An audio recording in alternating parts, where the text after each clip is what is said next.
O material a seguir é uma videoaula apresentada pela servidora Núbia Michela Clementino da Silva como material de estudos do IFPE para fins de atividades remotas no período de pandemia do Covid-19.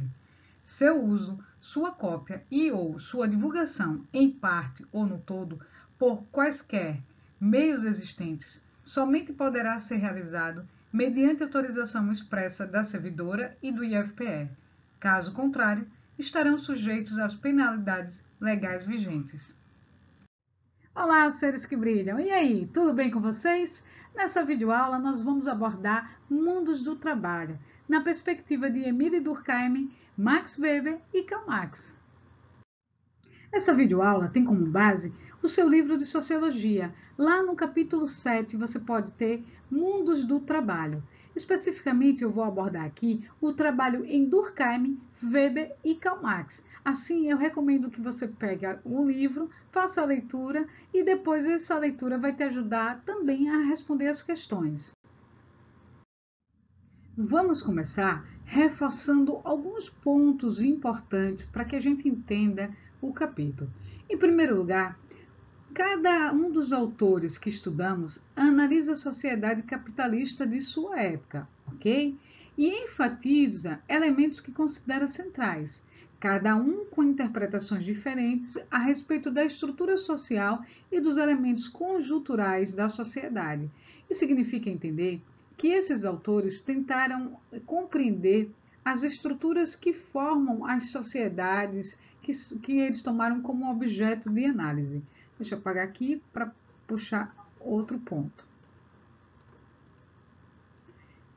Assim, as sociedades, para eles, seja elas indígenas, escravistas, africanas, orientais, socialistas ou capitalistas, elas têm uma estrutura social, que é aquilo que nos forma, que nos organiza, que mantém as relações dentro de uma determinada ordem ou de um determinado fluxo.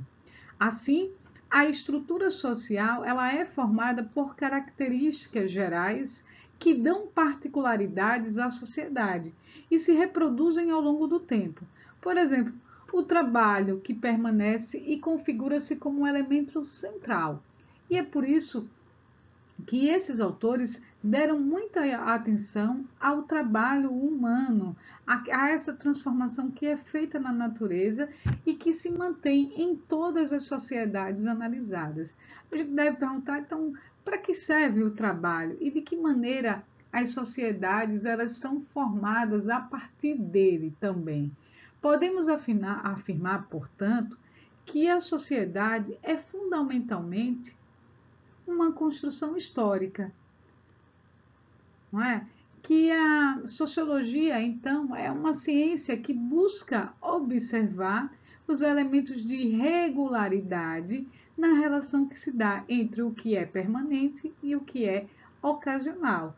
Vocês vão entender isso daqui a pouco, quando a gente começar a perceber a visão de cada um autor sobre o que é o trabalho e o trabalho assalariado.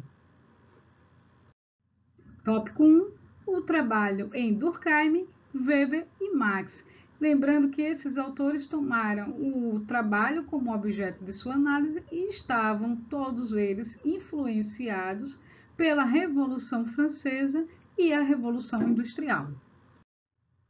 Vamos começar por Durkheim. Divisão do trabalho. Bom, para Emile Durkheim, essa divisão do trabalho proporciona uma maior teia de relações de dependência entre os indivíduos. Vamos entender a partir de aulas anteriores. Lembra que eu cheguei até a mencionar que existe na verdade, uma interdependência? Pois bem, imaginem que você é um padeiro e que o seu carro da padaria quebrou e você leva o seu carro a um mecânico. O mecânico, ao observar você, ele vai lembrar que costuma comprar pão na sua padaria, não é? E ele vai também mencionar que a filha, por exemplo, está fazendo cursos de informática e poderia até vender para ele um novo programa de atendimento lá na padaria para tornar a padaria, para que a padaria tenha mais agilidade no seu processo de atendimento, principalmente lá no caixa. Veja, eu estou dando um exemplo bobo, mas mostra como é a nossa sociedade, num pensamento de Durkheim, a sociedade capitalista, ela precisa dessa especialização e ela precisa dessa divisão do trabalho para garantir uma maior coesão social. Então, quanto mais especializado o trabalho, mais laços de dependência formam. E isso mantém a coesão social. Outro ponto para a gente entender é que, para Durkheim, a divisão do trabalho ela estaria presente em todos os tipos de sociedade. Claro que há sociedade com menor ou maior divisão do trabalho, mas em todas as sociedades são encontradas funções diferenciadas. E é por isso que a tese de Durkheim ela se manteve, né? Ele tentou mostrar que em todas as sociedades é necessário que o trabalho seja dividido socialmente para que assim a coesão social ela se mantenha. Lembrando que Durkheim é um funcionarista e que ele entende a sociedade como um organismo vivo, no qual todas as coisas que existem ela tem a sua função e precisa também estar em equilíbrio. E esse equilíbrio ele é garantido também pela divisão social do trabalho. Para Durkheim, a divisão social entre trabalhadores e empregadores é vista como funcional, ou seja, essa repartição entre pessoas que empregam e pessoas que trabalham garante uma funcionalidade do sistema.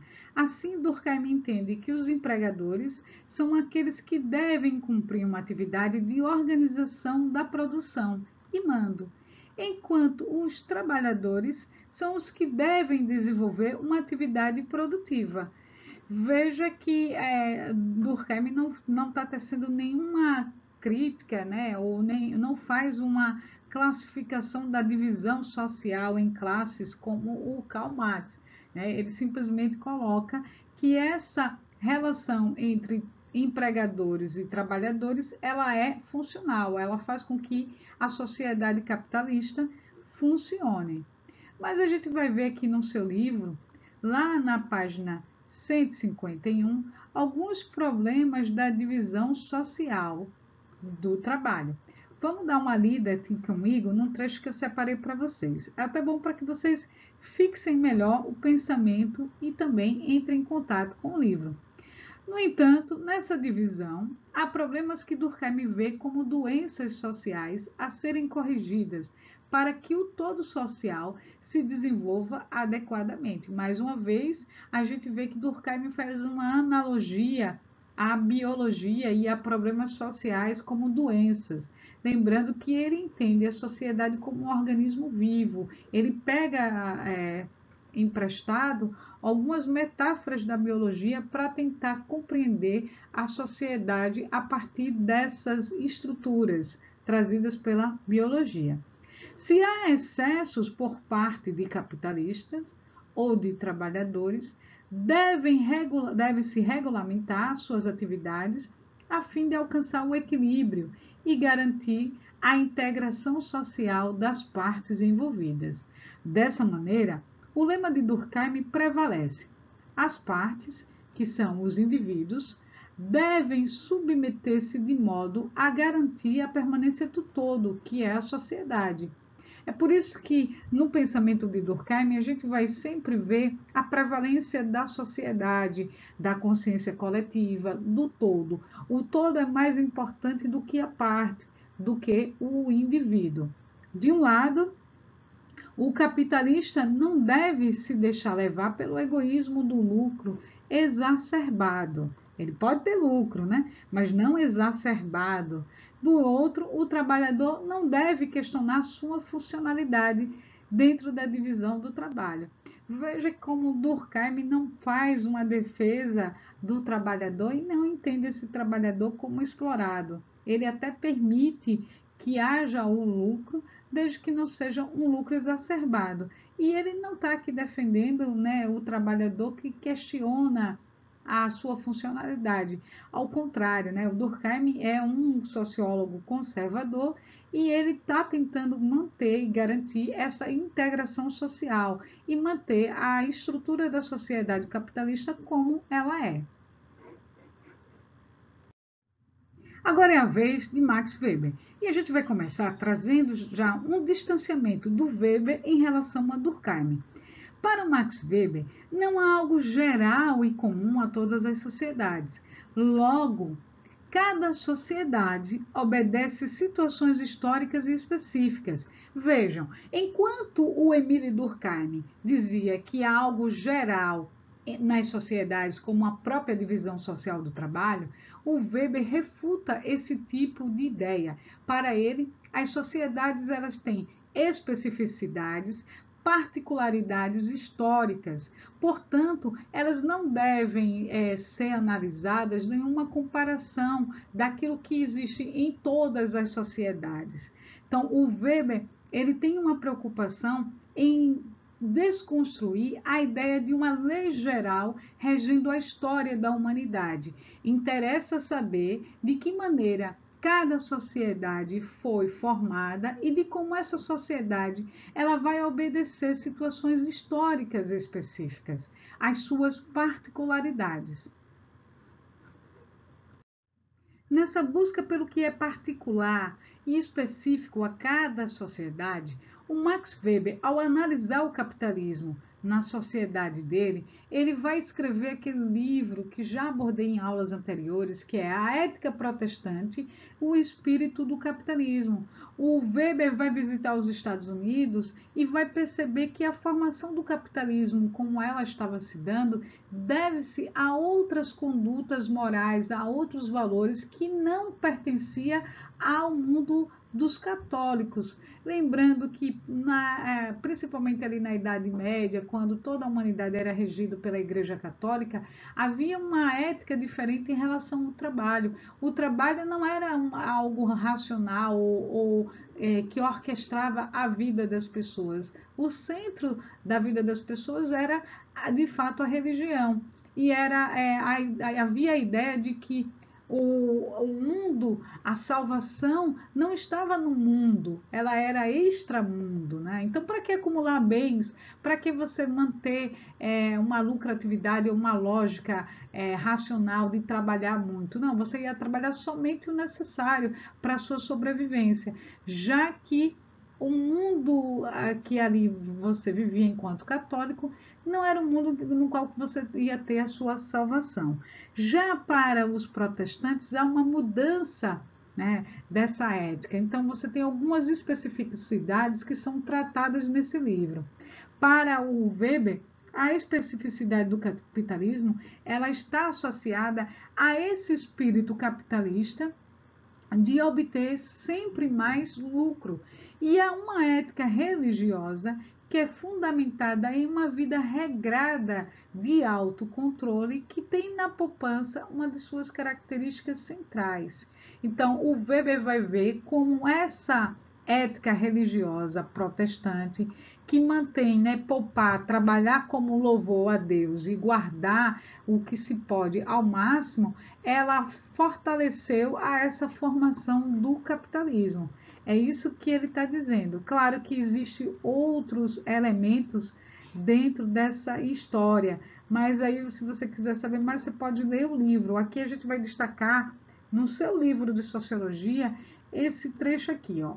O Weber observou que a formação do capitalismo teve como característica fundamental essa ação social orientada por um objetivo racional. Lembra que em aulas anteriores eu mostrei como é parte da lógica de pensamento do Weber estudar a ação do indivíduo orientada por um objetivo. No caso específico, ele está dizendo que essa ação era uma ação ascética, que quando resulta em êxito em sua vida material, vai garantir ao indivíduo a segurança de ter sido escolhido por Deus. É por isso que a gente também entende como a ética da prosperidade. Olha como eu sou próspero e como eu sou um filho de Deus. Quanto mais prosperidade eu tenho, mais próximo de Deus eu estou. Então, há na análise de Weber um encontro entre uma ética religiosa e um espírito empreendedor, que teria possibilitado a formação histórica do capitalismo. Entretanto, a procura da riqueza que Weber já via em sua época não seria mais guiada por padrões éticos. Aí tem os outros contrapontos, né? Porque o Weber vai dizer que agora, com o passar do tempo, esses valores estariam mais próximos, né? Ou estariam associados somente a paixões puramente mundanas. Então, o mundo, as pessoas começam a gostar das coisas do mundo, começam a acumular mais, começam a produzir mais. E ao longo do tempo, o encontro formador da sociedade capitalista perdeu seu sentido original e o lucro capitalista passou a dirigir as sociedades contemporâneas. Então, é basicamente o que o Weber pensa, de que modo a ética protestante, inicialmente ela favorece a formação do capitalismo e posteriormente essa ética vamos dizer assim, maximizada ou ela é transformada a partir dessas paixões puramente mundanas. Então, o caráter religioso ele vai se perder e o lucro exacerbado ou o lucro acima de tudo passa a reger a essas sociedades capitalistas contemporâneas. Vamos agora de Karl Marx? Pois bem, para Karl Marx, a perspectiva do trabalho ela é histórica. O que significa isso? Bom, para ele, o trabalho em geral é toda a atividade que relaciona a humanidade à natureza. E claro que essa relação de humanidade e natureza existiu em várias e existem em várias sociedades. Então, toda vez que um indivíduo ele vai na natureza, ou seja, ao derrubar uma árvore para transformar aquela árvore em alguns objetos, ao plantar alguma coisa, ele está se relacionando com a natureza e ele faz isso mediatizado por trabalho, ou seja, ele trabalha para atender às suas necessidades. Logo, o trabalho em geral é toda a atividade que envolve a transformação da natureza para suprir nossas necessidades, mas que envolve também um processo teológico. Por quê? Primeiro nós pensamos, concebemos mentalmente a atividade e depois realizamos. Tá confuso? Então vamos ver aqui, ó. O que esse teológico quer dizer é que quando eu transformo a ideia que eu tinha de casa em uma casa de uma forma objetiva, eu faço isso por meio do trabalho. Bem, para Karl Marx, cada sociedade é marcada por um tipo específico de organização do trabalho. Então, ele vai observar a relação entre o trabalho assalariado. O Marx ele vai tentar entender como se dá essa exploração do trabalho por meio de pagamentos de salário e como essa relação ela mantém a produção e a reprodução da existência dos indivíduos. Ou seja, esse indivíduo que é explorado por uma classe que a gente já viu, que são os capitalistas e os burgueses, vende a sua força de trabalho para manter a sua vida, ou seja, para produzir a sua existência, mas também para reproduzir a existência dos seus filhos. Por isso, é esse ciclo do trabalho assalariado que o Marx analisa. Vamos entender um pouco mais.